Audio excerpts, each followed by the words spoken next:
zanima zdaj to zadnje dogajanje okrog referenduma o nesrečno izginuli podpisi na poti med državnim zborom in pa ministrstvom za notranje zadeve.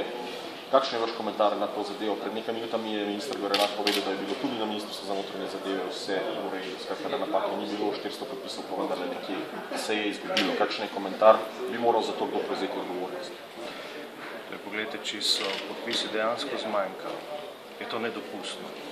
Pa ne bom rekel, da je to kriminal, to se ne bi smelo zgoditi. Če so seveda zmanjkali, in zdi se mi, da te zgodbe, ki se v zadnjem času dogajajo za podpisi z enim, za drugim, za tretjimi, da postavljajo to državo v res neko neugledno pozicijo tudi vizavi Evrope. Poglejte, jaz sem včeraj bil na Dunaju. Ti referendumi so nam naredili toliko škode, izgubili smo toliko ugleda. Včeraj na Dunaju nisem počel nič drugega, kot miril novinarje, da je v Sloveniji še vendarle vse v redu in da bomo zadevo prebrodili. Na tak način ne bomo prišli nikamor, da bomo stopicali na mestu, še več, šli bomo nazaj. In se mi zdi, da potrebuje ta slovenska politika vendarle bistveno več odgovornosti do vseh nas. Resnično.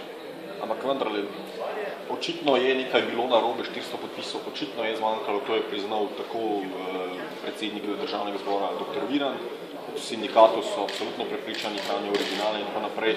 Vrstijo se že nekateri pozivi k odstopu gospoda Gorenaka. Kako komentirate to zadevo?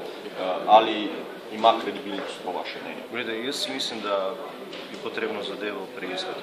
Pristojni organi ugotovijo, kdo je storil. Meni se zdi to sicer nepredstavljivo, kdorkoli skriv, ne vem, umaknil kakorkoli že te podpise. Zame je to nepredstavljivo, neodgovorno do te države, do demokracije, do vseh nas ne nazaj.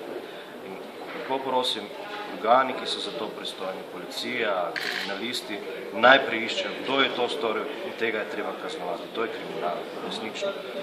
Posledično seveda, kdo stoji za tem oziroma kdo je odgovoren, objektivno, subjektivno, gledajte, posledice morajo biti vsak. Zdaj, samo še, če se glede poplav, če lahko eno kratko vprašanje, tudi kmetijskih površin ogromna škoda. Tudi vaš minister, vaš kolega, gospod Bogovič, je že predstavil nekatere ocene.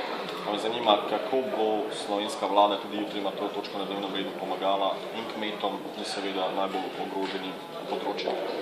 Generalno bo treba seveda pogledati po proračunu, postrgati vsa mogoča sredstva in v skladu z možnosti pomagati to, kar je pač v tem trenutku potrebno storiti. Pomagati takoj na začetku, takrat, ko je najbolj pomembno, ne samo kmetijstvo, tudi gospodarstvo. Včeraj sem bil denimo zvečer po povratku iz Dunaja na Dravogradu.